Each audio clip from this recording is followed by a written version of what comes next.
ಮಳೆಯಿಂದ ಅಪಾರ ಪ್ರಮಾಣದ ಬೆಳೆ ನಾಶವಾಗಿರುವಂತಹ ಘಟನೆ ಗುಂಡ್ಲುಪೇಟೆ ತಾಲೂಕಿನ ಬಂಡೀಪುರ ಅಭಯಾರಣ್ಯ ವ್ಯಾಪ್ತಿಯ ಮದ್ದೂರು ವಲಯದ ಚೆನ್ನಮಲ್ಲಿಪುರ ಗ್ರಾಮದಲ್ಲಿ ನಡೆದಿದೆ. ಗ್ರಾಮದ ರೈತ ಮಂಜಪ್ಪ ಎಂಬುವವರಿಗೆ ಸೇರಿದ 2 ಎಕರೆ ಈರುಳ್ಳಿ ಹಾಗೂ 10 ತೆಂಗಿನ ಗಿಡ ನಾಶವಾಗಿದೆ. ಆಹಾರ ಆರಿಸಿ ನಾಡಿಗೆ ಲಗ್ಗೆ ಇಡುತ್ತಿರುವ ಆನೆಗಳಿಂದ ಈ ರೀತಿಯ ಹಾನಿಯಾಗುತ್ತಿದ್ದು, ಈ ಬಗ್ಗೆ ಅರಣ್ಯಾಧಿಕಾರಿಗಳಿಗೆ ಕೇಳಿದ್ರೆ ಸಿಬ್ಬಂದಿ ಕೊರತೆ ಎಂದು ಬೇಜವಾಬ್ದಾರಿ ಉತ್ತರ ನೀಡುತ್ತಿದ್ದಾರೆ. ಸಾಲ ಸೋಲ ಮಾಡಿ ಕಷ್ಟಪಟ್ಟು ಬೆಳೆದ ಬೆಳೆಗಳನ್ನ ಕಾಡು ಪ್ರಾಣಿಗಳು ನಾಶ ಮಾಡ್ತಿವೆ ಎಂದು ರೈತರು ತಮ್ಮ ಆಕ್ರೋಶವನ್ನು ವ್ಯಕ್ತಪಡಿಸಿದ್ದಾರೆ.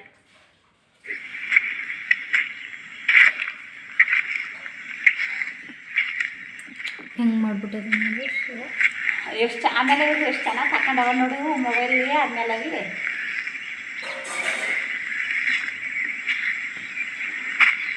ಡಿಜಿಟಲ್ಗೆ ಇದ್ದೇನು ಗಂಟು ಮಾಡ್ಕೊಂಡು ಹೋಗಿಲ್ಲ ಕಡೆ ಇದು ಫೋನ್ ಮಾಡ್ಬೇಕು ಮುಂಜಿ ಬೂಜಿ ಅನ್ಕೊಡು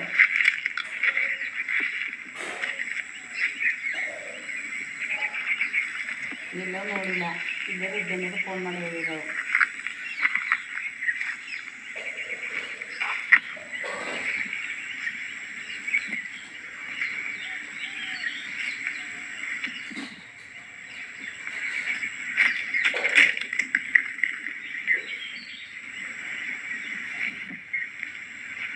Kadang-kadang jadi kadang-kadang